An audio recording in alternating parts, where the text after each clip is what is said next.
안녕하세요, 박주공입니다. 뮤리겐 클린스만 감독이 대표팀에서 경질이 됐지만 그 후폭풍은 계속되고 있습니다. 최근 안드레아스 헤어초크 전 한국 대표팀 수석 코치가 오스트리아 매체 크로넨 차이퉁을 통해 한 칼럼을 전했는데, 여기서 손미 선수와 이강인 선수가 싸워서 모든 걸 망쳤다는 식으로 이야기를 했습니다.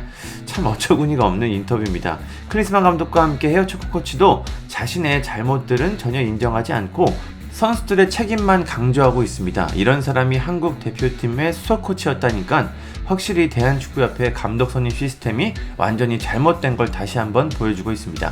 그러면 헤어초크 전 수석 코치가 도대체 무슨 이야기를 했는지 전문을 한번 살펴보겠습니다.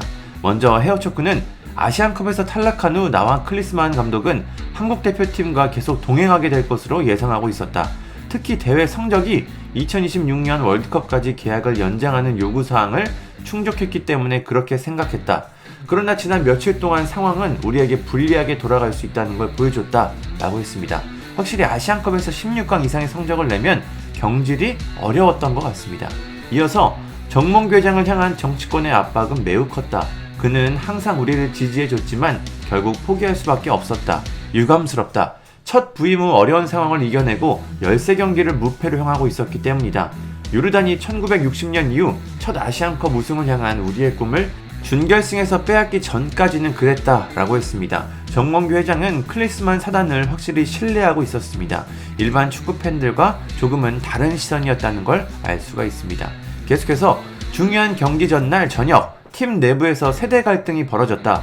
톱스타 손흥민과 이강인이 싸움을 벌일지는 누구도 상상하지 못했다. 매우 감정적인 주먹 다짐으로 당연히 팀 정신에 영향을 미쳤다. 지금까지 훈련장에서만 그런 것을 알고 있었고 식당에서는 이를 알지 못했다.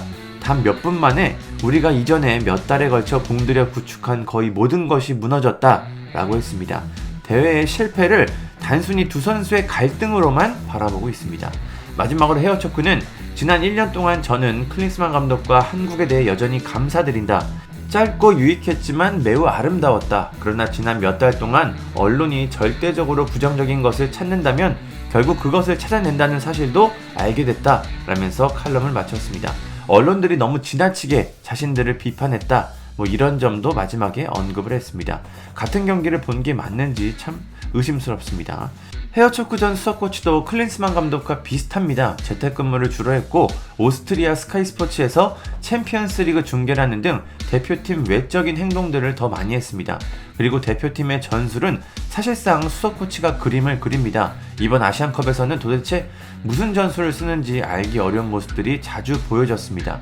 최종적으로 가장 큰 책임은 클린스만 감독이 지고 있지만 헤어초크 수석 코치도 만만치 않게 실망스러운 모습을 보여줬습니다. 클린스만 감독이 잘못된 선택을 할 경우 수석 코치가 나서서 빠르게 해결책을 전달하거나 조언을 해야 하는데, 이번 한국 대표팀에서는 도대체 무엇을 했는지 참 알기가 어렵습니다. 모든 게 결과론적이긴 하지만 그래도 헤어초크 수석 코치에게 향한 비판은 피할 수는 없어 보입니다. 클린스만 감독은 최근 독일 매체 슈피케를 통해서 경기적인 측면에서는 성공적인 결과였다, 최고였다라면서 한국 대표팀 시절에 대한 소감을 전했습니다. 참 할 말이 없습니다. 아무튼 이번 감독 및 코칭 스태프 선임은 대한축구협회 역사상 최악의 흑역사가 됐습니다. 이제는 정몽규 회장과 대한축구협회가 이에 대한 책임을 제대로 져야 합니다.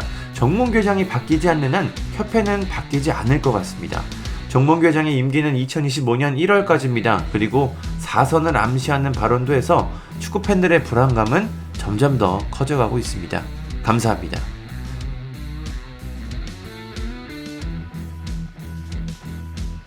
구독과 좋아요는 저에게 큰 힘이 됩니다. 감사합니다.